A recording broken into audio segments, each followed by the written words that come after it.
దేంతో కొడుతుంది? హాయ్ చెప్పు. హాయ్ ఫ్రెండ్స్ అందరు కన్నా. హాయ్ ఫ్రెండ్స్ అను.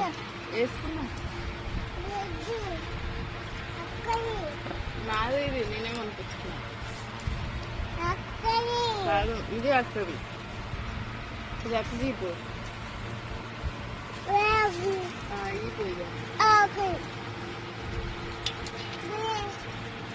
నాదే అమ్ముడు నేనే కొనుక్కొచ్చుకున్నా. అదే అక్కడ ఇచ్చే అప్పుడు మామూలు చున్నికాడ అయితే ఎట్లా కొట్లాడుతుంది స్కార్ఫ్ కాడ. వాళ్ళ అమ్మదేమో ఇదంట, వాళ్ళ అక్కదేమో అదంట. ఇయని నాదే ఇది నేను కొనుక్కొచ్చుకున్నదే. ఇదే అక్క ఇది అక్కది ఇదే తీసుకోలేదు.